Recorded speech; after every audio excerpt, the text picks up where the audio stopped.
Welcome everyone. Today we're diving into the dynamics of giving a good presentation. It's like, mastering the art of captivating an audience with a perfect blend of structure, visuals, and a dash of personal flair. Yeah, absolutely. It's all about making that connection. What do you think is the foundation that the content stresses first? Well, the piece really kicks off by acknowledging that most great presentations do more than just share information.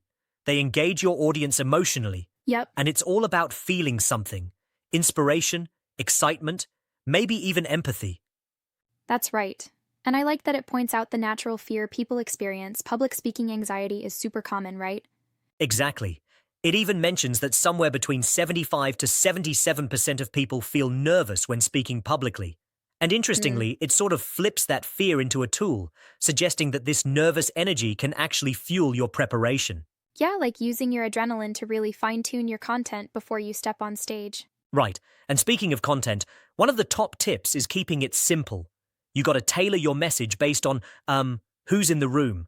It's it's like crafting a message for newbies versus experts. Think bullet points that hit your key takeaways without overwhelming your audience. Yeah, because overloading your slides with too much text or too many bullet points is a surefire way to lose your audience's focus. Exactly. And that segues neatly into another crucial point: visual aids.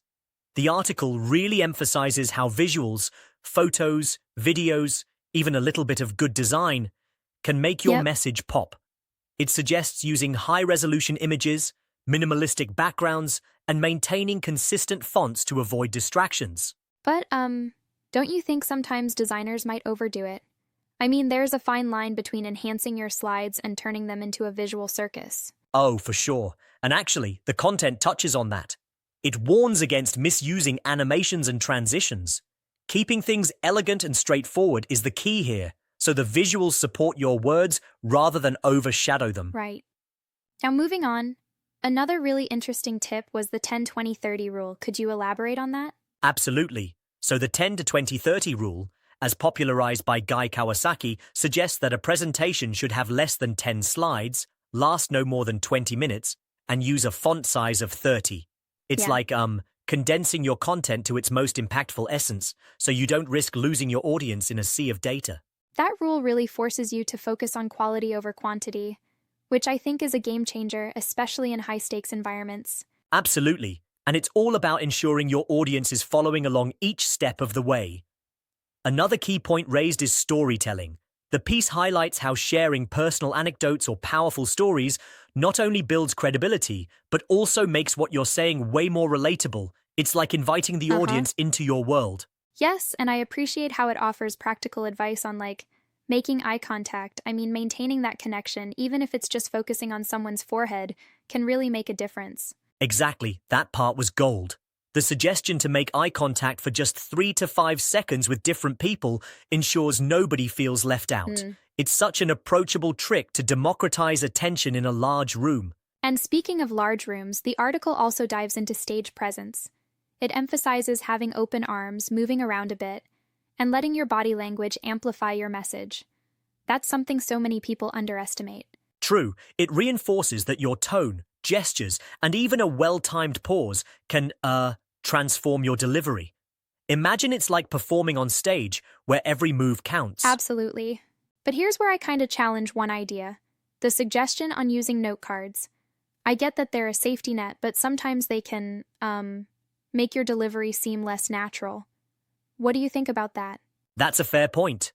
Note cards are a double-edged sword, right? Yeah. They help you stay on track if you're nervous, but if over-relied upon, they might hinder natural engagement with the audience. The key is to practice enough that you barely need them. Exactly. It's all about balance. And that brings us to the importance of practice, which the article underscores. It's not about perfection, it's about progress. Right, practice makes progress is one of my favorite takeaways. Rehearse in front of a mirror or with a friend, gather feedback, iterate, and gradually build your confidence. Yep, exactly. And reading the room, oh man, that's such an underrated skill. Adjusting your pace and even your content on the fly if you sense your audience isn't vibing. It takes a lot of sensitivity. Absolutely, being adaptable is crucial. It's like, you must sense the energy and know exactly when to switch gears or, elaborate more on a point. Mm.